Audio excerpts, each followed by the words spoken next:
नमस्कार। आकाशवाणी से प्रस्तुत है समाचार प्रभात।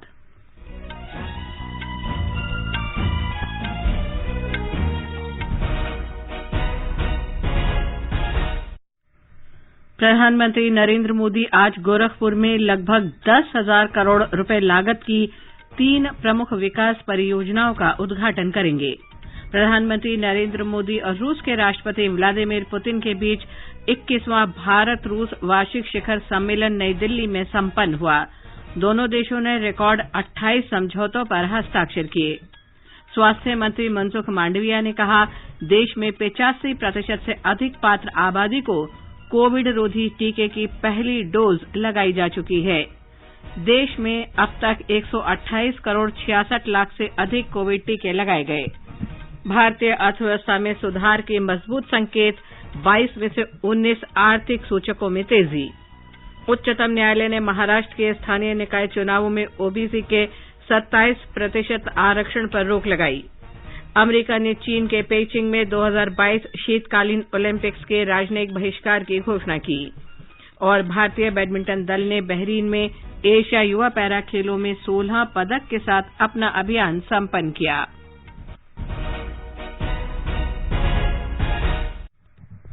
समाचार प्रभात में देवेंद्र त्रिपाठी के साथ मैं लवलीन निगम। देश कोविड टीकाकरण अभियान के अंतर्गत 150 करोड़ टीके लगाने की दिशा में निरंतर आगे बढ़ रहा है। कोरोना वायरस का नया वेरिएंट मिलने से चिंताएं बढ़ी हैं। आपसे हमारी अपील है कि यथाशीघ्र दोनों टीके लगवाएं और अन्य लोगों को भी टीके लगवाने के लिए प्रेरित करें। कृपया 3 सरल उपायों का अवश्य पालन करें। मास्क लगाएं, 2 गज की सुरक्षित दूरी बनाए रखें, हाथ और चेहरा साफ रखें।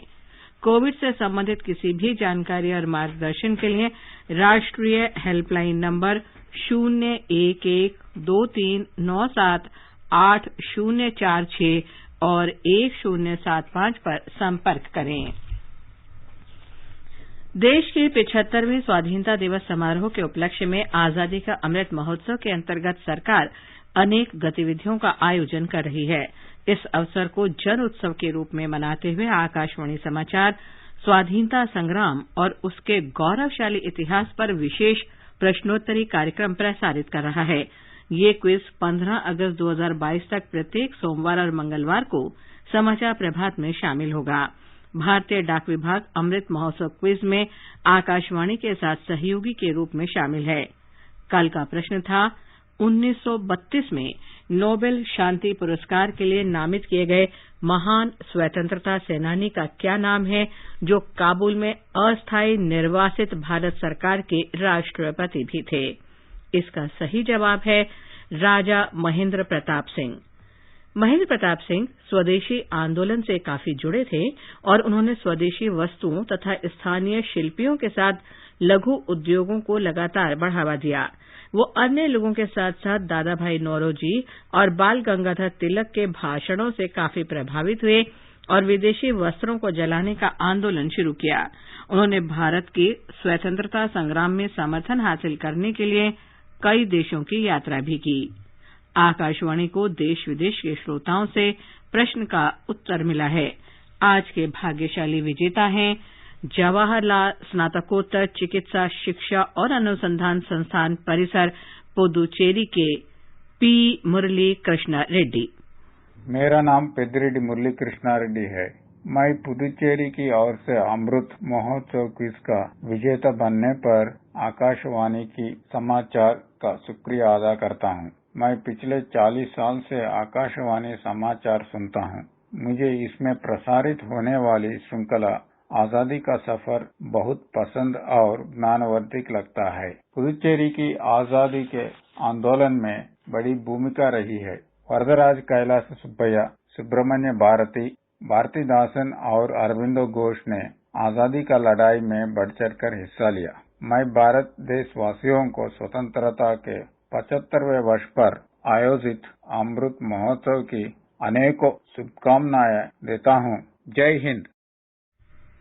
और अब अमृत महोत्सव क्विज में आज का प्रश्न, ब्रिटेन के खिलाफ ऐतिहासिक विद्रोह में नूपीलॉन यानी महिलाओं के युद्ध में किस राज्य की महिलाओं ने लड़ाई लड़ी थी? प्रश्न एक बार फिर सुन लें। ब्रिटेन के खिलाफ ऐतिहासिक विद्रोह में नूपीलॉन यानी महिलाओं के युद्ध में किस राज्य की महिलाओं ने लड़ाई लड़ी थी? श्रोता अपने जवाब व्हाट्सएप नंबर 8826546262 पर भेज सकते हैं या हमें इस पते पर ईमेल कर सकते हैं amritmahotsav@prasarbharati.gov.in। इसे एक बार फिर सुन लें। व्हाट्सएप नंबर 8826546262 और ईमेल है amritmahotsav@prasarbharati.gov.in। एक भाग्यशाली प्रतिभागी को विजेता चुना जाएगा और कल के समाचार प्रभात में उनके नाम की घोषणा की जाएगी। विजेता को ई प्रमाण पत्र और पुरस्कार भी दिया जाएगा। अब समाचार विस्तार से। प्रधानमंत्री नरेंद्र मोदी आज उत्तर प्रदेश के गोरखपुर में करीब 10,000 करोड़ रुपए की लागत की 3 प्रमुख विकास परियोजनाएं राष्ट्र को समर्पित करेंगे। प्रधानमंत्री मोदी उर्वरक संयंत्र, एम्स और भारतीय आयुर्विज्ञान अनुसंधान परिषद के क्षेत्रीय केंद्र के नए भवन का उद्घाटन करेंगे। प्रधानमंत्री ने कई ट्वीट में कहा कि 7 दिसंबर का दिन उत्तर प्रदेश, विशेष रूप से पूर्वांचल के विकास के लिए विशेष दिन है। उन्होंने गोरखपुर उर्वरक संयंत्र के 30 वर्ष तक बंद रहने के बाद फिर शुरू होने पर प्रसन्नता व्यक्त की। उन्होंने यूरिया उत्पादन में आत्मनिर्भरता के लिए संयंत्र को महत्वपूर्ण बताया। प्रधानमंत्री ने कहा कि अखिल भारतीय आयुर्विज्ञान संस्थान गोरखपुर से राज्य में स्वास्थ्य की ढांचागत सुविधाएं मजबूत होंगी। श्री मोदी भारतीय आयुर्विज्ञान अनुसंधान परिषद के क्षेत्रीय केंद्र के नए भवन का भी उद्घाटन करेंगे। उन्होंने कहा कि इस केंद्र ने दिमागी बुखार के इलाज में महत्वपूर्ण भूमिका निभाई है। प्रधानमंत्री नरेंद्र मोदी ने वर्ष 2016 में उर्वरक संयंत्र और एम्स की आधारशिला रखी थी। 5 वर्ष में दोनों परियोजनाएं पूरी हुई हैं। मेरा नाम वैभव सिंह है और मैं गोरखपुर में ही रहता हूँ, यहाँ पे अपना काम भी करता हूँ। गोरखपुर में एम्स खुलने के कारण स्वास्थ्य के क्षेत्र में काफी अच्छा कदम उठाया है। यहाँ आसपास के क्षेत्र के लिए और बिहार बॉर्डर भी है, पिछड़ा क्षेत्र है, वहाँ से भी एम्स में काफी मात्रा में यहाँ पे दिखाने और अपने इलाज के लिए लोग आते हैं। कहीं न कहीं पूर्ण रूप से अगर देखा जाए तो एम्स एक बहुत ही अच्छा कदम है सरकार के द्वारा। प्रधानमंत्री मोदी जी के द्वारा खाद कारखाना का उद्घाटन होने जा रहा है। यह खाद कारखाना बहुत दिनों से बंद पड़ी थी और मोदी जी के प्रयासों के बाद यह खाद कारखाना शुभारंभ होने जा रहा है। इस खाद कारखाना से पूर्वांचल के किसानों को बहुत फायदा मिलेगा। प्रधानमंत्री नरेंद्र मोदी और रूस के राष्ट्रपति व्लादिमीर पुतिन ने कल नई दिल्ली में भारत रूस वार्षिक शिखर सम्मेलन में कोविड महामारी के बाद वैश्विक आर्थिक सुधार और अफगानिस्तान की स्थिति सहित क्षेत्रीय और वैश्विक मुद्दों पर विचार विमर्श किया। प्रधानमंत्री मोदी ने अपने उद्घाटन संबोधन में कहा कि कोविड चुनौतियों के बावजूद भारत रूस संबंधों में बदलाव नहीं आया तथा विशेष कार्यनीतिक साझेदारी लगातार मजबूत हुई। हमारी special and privilege strategic partnership निरंतर मजबूत होती गई है।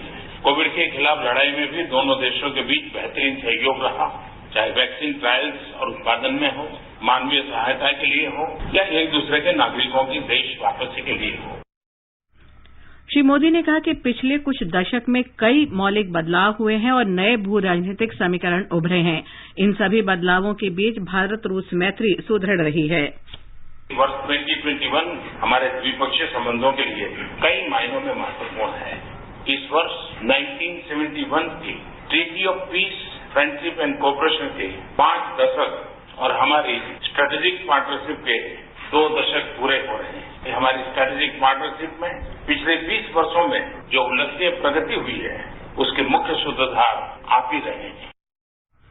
प्रधानमंत्री ने कहा कि दोनों देशों के रक्षा और विदेश मंत्रियों के बीच पहले 2+2 संवाद से सहयोग बढ़ाने का नया तंत्र आरंभ हुआ है।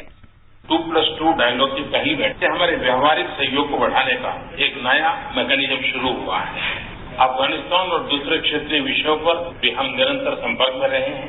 ईस्टर्न इकोनॉमिक फोरम और व्लादिवोस्तोक समिट से शुरू हुई रीजनल पार्टनरशिप आज रशियन फार ईस्ट और भारत के राज्यों के बीच वास्तविक सहयोग में बदल रही है। आर्थिक क्षेत्र में भी अपने रिश्तों को और घनिष्ठ बनाने के लिए हम एक लॉन्ग टर्म विजन अपना रहे हैं। हमने 2025 तक $30 बिलियन के ट्रेड और $50 बिलियन के निवेश का लक्ष्य रखा है। इन लक्ष्यों तक पहुंचने के लिए हमें अपनी बिजनेस कम्युनिटीज को गाइड करना चाहिए। विभिन्न सेक्टरों में आज हुए हमारे समझौतों से इसमें मदद मिलेगी। श्री मोदी ने कहा कि आर्थिक मामलों में द्विपक्षीय साझेदारी बढ़ाने के लिए दीर्घावधि उपाय किए जा रहे हैं। वर्ष 2025 तक $30 अरब के व्यापार और $50 अरब के निवेश का लक्ष्य रखा गया है। रूस के राष्ट्रपति व्लादिमीर पुतिन ने कहा कि उनका देश भारत को महाशक्ति, मित्र देश और विश्वसनीय सहयोगी मानता है। दोनों देशों के संबंध लगातार विकसित हो रहे हैं और भविष्य में भी प्रगाढ़ होंगे। उन्होंने कहा कि सैन्य और प्रौद्योगिकी क्षेत्र में सहयोग के अलावा दोनों देश आतंकवाद, मादक पदार्थों की तस्करी और संगठित अपराधों के खिलाफ संघर्ष में भी सहयोगी रहे हैं। शिखर वार्ता के बाद भारत रूस शांति, प्रगति और समृद्धि के लिए साझेदारी शीर्षक से संयुक्त वक्तव्य जारी किया गया। दोनों देशों के बीच विभिन्न क्षेत्रों में व्यापार, ऊर्जा, विज्ञान और प्रौद्योगिकी, बौद्धिक संपदा और शिक्षा सहित रिकॉर्ड 28 समझौतों पर हस्ताक्षर हुए। The visit of President Putin is short but nonetheless highly productive, highly substantive. There were excellent discussions between the two leaders and much of this will be reflected in the outcome document that is expected to be issued shortly. The visit concluded in a joint statement titled India-Russia Partnership for Peace, Progress and Prosperity. The joint statement captures the state and future potential of our relationship. In all, record number of 28 agreements or MOUs were concluded during this visit. These agreements were both government to government as well as business to business, including involving our public sector units. ये समाचार आकाशवाणी से प्रसारित किए जा रहे हैं। ये विशाल है ना, इसका सब प्रॉपर चलता है। कल उसके बैंक अकाउंट में 15,000 रुपए का फ्रॉड हुआ है, पता है? इसको तो कोई टेंशन ही नहीं होती है। देखना। टेंशन क्यों? मेरी कोई गलती नहीं थी। फिर भी फ्रॉड होने पर मैंने तुरंत बैंक को इन्फॉर्म कर दिया। आरबीआई कहता है अगर आपके अकाउंट से किसी ने धोखे से पैसे निकाले हैं तो बैंक को जल्द से जल्द इन्फॉर्म कीजिए। 3 दिन के अंदर इन्फॉर्म किया तो कोई नुकसान नहीं होगा। जितना लेट करोगे उतना ज्यादा नुकसान। और सुन, सब चलता नहीं है, प्रॉपर चलाना पड़ता है। आरबीआई कहता है जानकार बनिए, सतर्क रहिए। अधिक जानकारी के लिए 14440 पर मिस्ड कॉल दें। भारतीय रिजर्व बैंक द्वारा जनहित में जारी। माँ कब आएगा? अभी आएगा। अरे बोलो ना माँ, कब आएगा? बोला ना, अभी आ जाएगा। ये ले, आ गया कुआं। अरे कुआं नहीं माँ, हमारे घर नल से जल कब आएगा? नल से जल? अरे गुड्डी, बहुत जल्दी आएगा पानी। जल जीवन मिशन आ चुका है। हम 1 कदम उठाएंगे तो सरकार 10 कदम उठाएगी। सच? तुम्हारे मुंह में घी शक्कर। घी शक्कर नहीं माँ, स्वच्छ जल। 2024 तक देश के सभी 19 करोड़ घरों में पहुंचेगा पीने का साफ पानी। अब होगा हर घर जल। जल जीवन मिशन, जल शक्ति मंत्रालय, भारत सरकार। समाचार प्रभात में आपका फिर स्वागत है। देश में 1 अरब 28 करोड़ 66 लाख से अधिक कोविड रोधी टीके लगाए जा चुके हैं। केंद्रीय स्वास्थ्य मंत्रालय ने बताया है कि कल शाम 7 बजे तक 71 लाख टीके लगाए गए।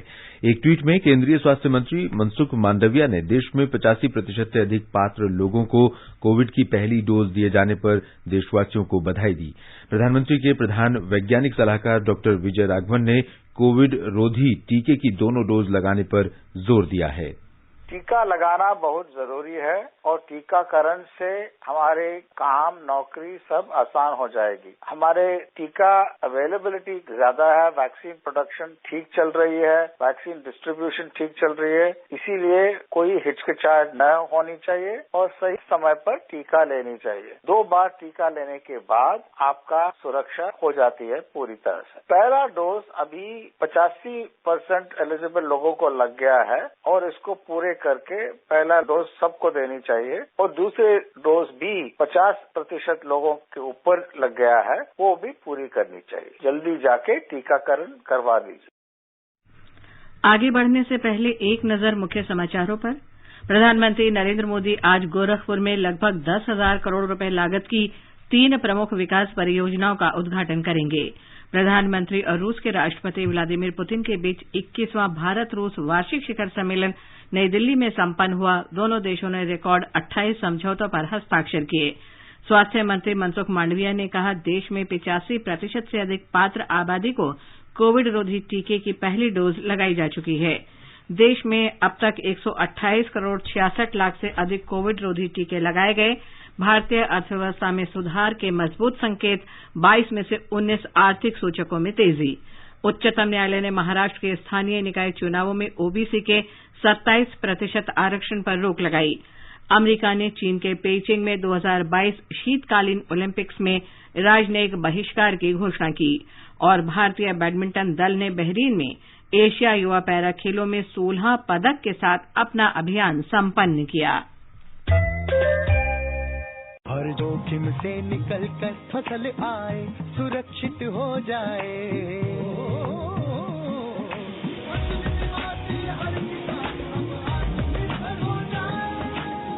संकट के समय प्रधानमंत्री फसल बीमा योजना किसानों के लिए वरदान है।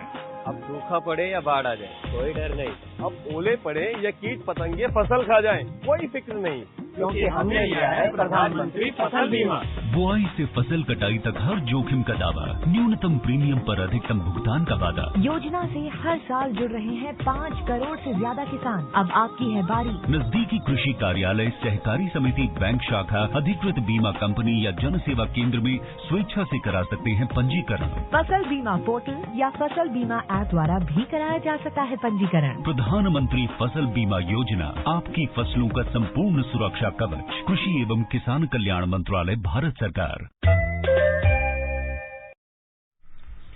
आकाशवाणी का समाचार सेवा प्रभाग विशेष वर्षांत श्रृंखला के अंतर्गत वर्ष की झलकियां प्रस्तुत कर रहा है। आज हम कोरोना महामारी के खिलाफ लड़ाई में भारत सरकार की ओर से उठाए गए कदमों के बारे में जानकारी देंगे। भारत ने प्रधानमंत्री नरेंद्र मोदी के नेतृत्व में अनेक एहतियाती और सक्रिय कदम उठाए हैं। ब्यौरा हमारे संवाददाता से।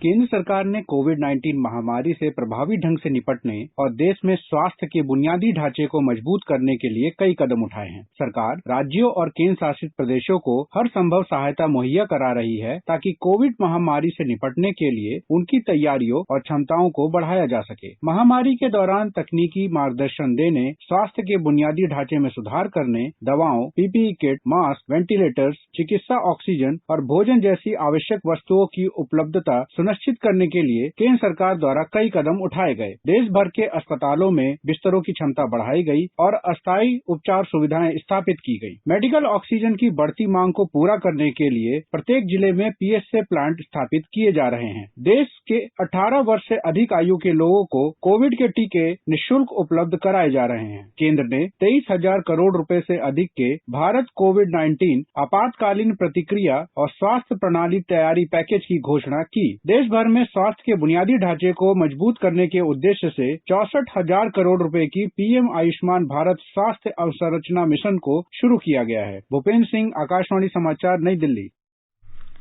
आकाशवाणी का समाचार सेवा प्रभाग आज रात स्पॉटलाइट कार्यक्रम में कोरोना महामारी के खिलाफ संघर्ष में सरकार के उपायों विषयों पर विशेष वर्षांत कार्यक्रम प्रस्तुत करेगा। इसे रात 9:15 बजे से एफएम गोल्ड चैनल और अतिरिक्त मीटरों पर प्रसारित किया जाएगा। ये प्रसारण हमारी वेबसाइट newsonair.nic.in और हमारे YouTube channel news on AIR official पर भी उपलब्ध रहेगा। और आकाशवाणी का समाचार सेवा प्रभाग आज रात 9:30 बजे कोरोना जागरूकता श्रृंखला के तहत हिंदी और अंग्रेजी में लाइव फोन इन कार्यक्रम का प्रसारण करेगा। कार्यक्रम में एम्स नई दिल्ली के डॉक्टर नीरज निश्चल श्रोताओं के प्रश्नों के उत्तर देंगे। श्रोता हमारे विशेषज्ञ से टोल फ्री नंबर 1800-115767 और टेलीफोन नंबर 011-2331-4444 पर प्रश्न पूछ सकते हैं। Twitter handle @AIR News Alerts #AskAIR पर भी सवाल पोस्ट किए जा सकते हैं। कार्यक्रम एफएम गोल्ड और अतिरिक्त मीटरों पर सुना जा सकता है। ये कार्यक्रम हमारी वेबसाइट newsonair.nic.in और YouTube channel news on AIR official पर भी उपलब्ध रहेगा।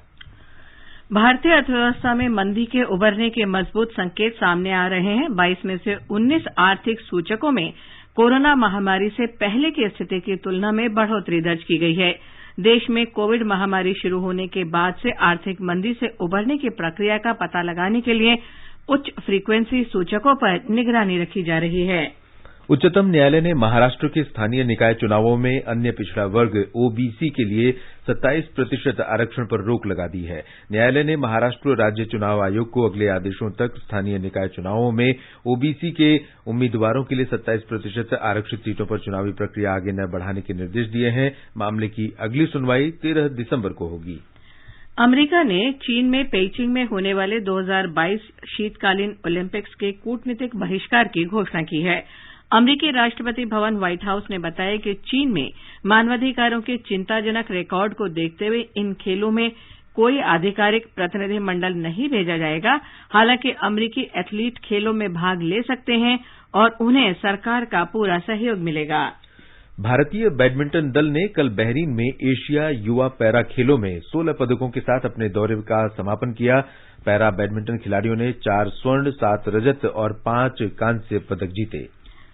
आजादी का अमृत महोत्सव के अंतर्गत आइए अब सुनते हैं आकाशवाणी की विशेष प्रस्तुति आजादी का सफर। आजादी का अमृत महोत्सव।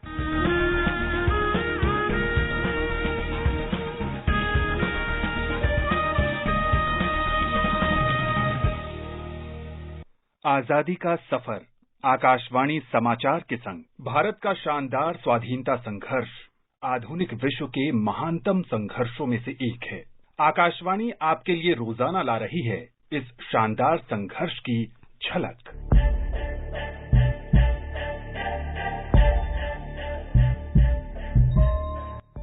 कालापानी में यातनापूर्ण 5 वर्ष सहित 17 वर्ष की कैद और 2 बार जेल तोड़ने का साहस तो महान स्वाधीनता सेनानी योगेंद्र शुक्ल के जीवन की कठिनाइयों की झलक मात्र है। योगेंद्र का जन्म बिहार के वैशाली में हुआ था।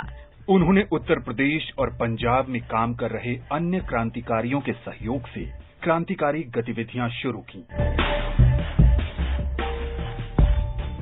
योगेंद्र शुक्ल कई वर्ष तक हिंदुस्तान सोशलिस्ट रिपब्लिकन एसोसिएशन में भगत सिंह और बटुकेश्वर दत्त के वरिष्ठ सहयोगी, मार्गदर्शक और प्रशिक्षक रहे। उन्होंने बिहार में संगठन बनाने का फैसला भी किया।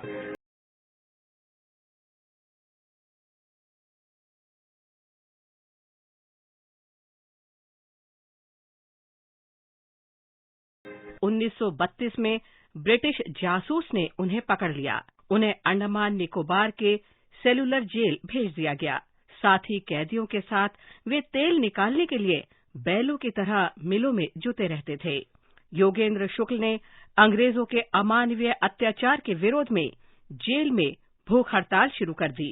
कालापानी में 5 वर्ष की सजा के बाद योगेंद्र शुक्ल को कारागार भेज दिया गया। मार्च 1938 में वो हजारीबाग जेल से रिहा हो गए। जेल से रिहा होने के बाद योगेंद्र शुक्ल इंडियन नेशनल कांग्रेस में शामिल हुए, लेकिन शीघ्र ही जयप्रकाश नारायण के समझाने पर कांग्रेस सोशलिस्ट पार्टी के सदस्य बन गए। ऑल इंडिया किसान सभा की सेंट्रल कमेटी के सदस्य बनने के बाद 1940 में योगेंद्र शुक्ल को फिर गिरफ्तार कर लिया गया। 1942 में जब भारत छोड़ो आंदोलन का आह्वान किया गया तो उन्होंने जेल से ही इसमें हिस्सा लिया। साहसिक कदम उठाते हुए वे जयप्रकाश नारायण और अन्य सहयोगियों के साथ मध्य रात्रि को जेल की दीवार फांदकर फरार हो गए। चूंकि जयप्रकाश नारायण बीमार थे, इसलिए योगेंद्र शुक्ल ने उन्हें कंधे पर उठा लिया और गया तक करीब 124 किलोमीटर दूरी तय की। योगेंद्र ने मुजफ्फरपुर में भारत छोड़ो आंदोलन का नेतृत्व किया। उस समय उनके कुछ साथी मुजफ्फरपुर जेल में कैद थे। यहाँ भी योगेंद्र ने जेल तोड़ने में उनका नेतृत्व किया। अंग्रेजों ने योगेंद्र शुक्ल की गिरफ्तारी पर बड़े इनाम की घोषणा की थी। बड़ी मुश्किल से अंग्रेजी हुकूमत ने उन्हें छल के सहारे गिरफ्तार किया।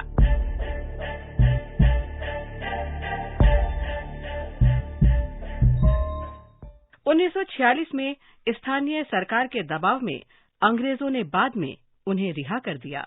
स्वतंत्रता के बाद 1958 में योगेंद्र शुक्ल को बिहार विधान परिषद के लिए मनोनीत किया गया। विधान परिषद के सदस्य के रूप में वे 1960 में मृत्यु पर्यंत गरीबों के हित के लिए सक्रिय और मुखर रहे। राष्ट्र के लिए उनके प्रेम और समर्पण को याद रखना ही संभवतः मातृभूमि के उस महान सपूत को सच्ची श्रद्धांजलि है।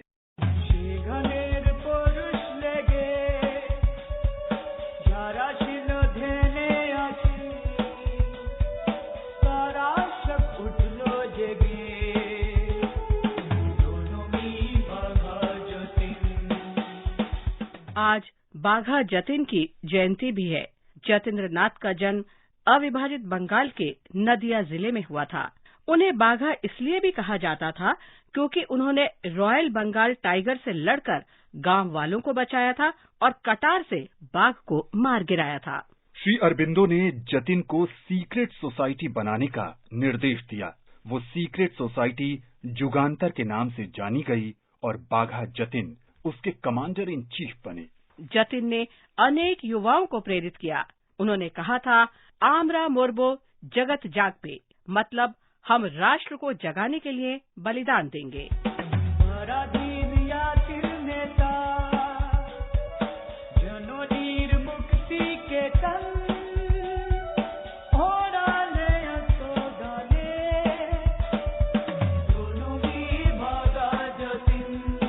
वर्ष 1914 में जब प्रथम विश्व युद्ध शुरू हुआ तो जतिन ने विदेशी सहायता मांगी। वे समूह में बालेश्वर के निकट हथियारों की खेप लेने जा रहे थे, लेकिन इस खेप की भनक एजेंट को मिल गई और अंग्रेजों ने समूह पर हमला कर दिया। जतिन और उनके समूह के सदस्य बहादुरी से लड़े, लेकिन बाघा जतिन इस लड़ाई में गंभीर रूप से घायल हो गए और अगले दिन बालेश्वर सिटी अस्पताल में उन्होंने अंतिम सांस ली। महान योद्धा बाघा जतिन को हमारी ओर से शत शत नमन।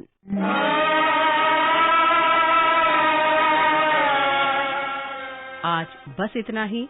आजादी का सफर आकाशवाणी के संग कल फिर मिलेंगे नई कड़ी के साथ।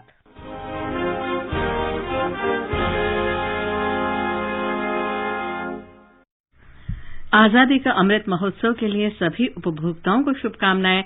हॉलमार्क सोने की शुद्धता सुनिश्चित करता है। हमेशा हॉलमार्क वाले सोने के आभूषण खरीदें। उपभोक्ता संबंधित किसी भी शिकायत के लिए कृपया राष्ट्रीय उपभोक्ता हेल्पलाइन के टोल फ्री नंबर 14404 पर संपर्क करें। उपभोक्ता मामले विभाग, भारत सरकार द्वारा जनहित में जारी। जागो ग्राहक जागो। देवेंद्र, आप बताएं आज के समाचार पत्रों में क्या विशेष है? जी लवलीन, भारत और रूस के बीच शिखर वार्ता की खबरों को सभी अखबारों ने अलग अलग शीर्षक से दिया है। दैनिक जागरण लिखता है, भारत रूस दोस्ती अब भी नायाब। पुतिन बोले, भारत बड़ी शक्ति और विश्वसनीय दोस्त। मोदी ने कहा, हमारी दोस्ती अनूठी। लोकसत्य ने भारत और रूस के बीच रक्षा के क्षेत्र के 4 समझौतों पर हस्ताक्षर होने को पहली खबर बनाया है। 487 महिला अधिकारियों को स्थायी कमीशन प्रदान किए जाने को राष्ट्रीय सहारा ने प्रमुखता से देते हुए लिखा है, शीर्ष अदालत को केंद्र और सेना ने दी जानकारी। सुप्रीम कोर्ट ने थल सेना प्रमुख और अन्य अधिकारियों की सराहना की। व्हाट्सएप स्वास्थ्य से जुड़े स्टार्टअप को बढ़ावा देगा, हिन्दुस्तान की खबर है। बुलेटिन समाप्त होने से पहले अमृत महोत्सव क्विज का आज का प्रश्न फिर सुन लें। ब्रिटेन के खिलाफ ऐतिहासिक विद्रोह में नुपीलॉन यानी महिलाओं के युद्ध में किस राज्य की महिलाओं ने लड़ाई लड़ी थी?